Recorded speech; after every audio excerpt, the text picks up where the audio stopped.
नमस्कार. मी हरीश राणा बोलतोय. आज मी तुम्हाला अशा एका प्रवासाबद्दल सांगणार आहे, जिथे वेळ थांबली होती, पण वेदना मात्र अथांग होत्या. ही गोष्ट आहे माझ्या 13 वर्षाच्या त्या संघर्षाची, ज्याने माझ्या कुटुंबाला पूर्णपणे हलवून सोडलं. माझा जन्म 12 सप्टेंबर 1993ला दिल्लीत झाला. घराचा मोठा मुलगा, त्यामुळे आईबाबांचे खूप लाड मिळाले. लहानपणी मी खूप खोडकर होतो. आई रागवली की एखाद्या कोपऱ्यात जाऊन लपायचो.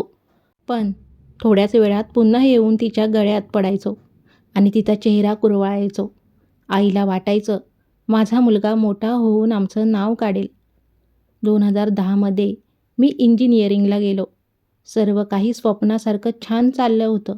पण ऑगस्ट 2013च्या त्या रक्षाबंधनाचा दिवस माझ्या आयुष्यात काळ बनून आला. बहिणीशी फोनवर बोलत असताना 4थ्या मजल्यावरून माझा पाय घसरला आणि सगळं संपलं. माझ्या शरीराचा ताबा सुटला होता. डॉक्टरांनी सांगितलं, मला क्वाड्रिप्लेजिया झालाय. माझे हातपाय, माझे पूर्ण शरीर निकामी झालं होतं. मी फक्त डोळे उघडून छताकडे बघू शकत होतो. बोलू शकत नव्हतो. हलवू शकत नव्हतो. 1-2 नाही, तर तब्बल 13 वर्ष मी त्या बेडवर होतो. माझ्या आईबाबांनी मला जिवंत ठेवण्यासाठी काय नाही केलं.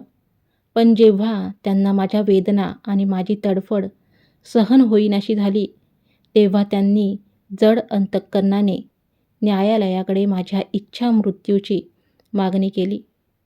अखेर 11 मार्च 2026ला सर्वोच्च न्यायालयाने परवानगी दिली आणि निरोपाचा तो क्षण आला.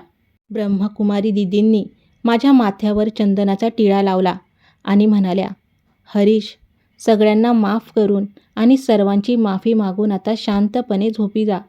आणि खरोखरच 13 वर्षाच्या त्या कोमातून आणि वेदनांतून मी आज कायमचा मुक्त झालोय.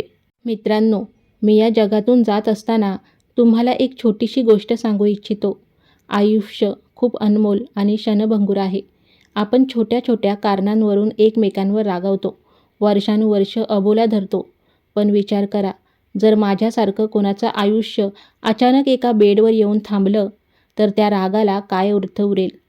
13 वर्ष मला माझ्या आईला सांगायचं होतं की माझं तिच्यावर किती प्रेम आहे. बाबांचे आभार मानायचे होते की त्यांनी माझ्यासाठी स्वतःचं आयुष्य पणाला लावलं. पण माझ्याकडे शब्द नव्हते. म्हणूनच आज मी तुम्हाला सांगतोय, नातं जपा. आजच आपल्या माणसांशी बोला. मनात काही कटुता असेल तर ती काढून टाका. आजचा दिवस जगा. उद्या काय होईल कोणालाच माहीत नाही. त्यामुळे आज आनंदाने जगा. मोकळे व्हा. कोणावरही राग धरून स्वतःचं मन जड करू नका. सगळ्यांना माफ करा आणि सर्वांची माफी मागून मोकळे व्हा. कारण शांत निद्रा लागण्यासाठी मन स्वच्छ असावं लागतं. आज मी मुक्त होतोय एका नवीन प्रवासासाठी. तुमची नाती जपा. एकमेकांवर प्रेम करा. मी हरीश राणा तुमचा निरोप घेतोय. धन्यवाद.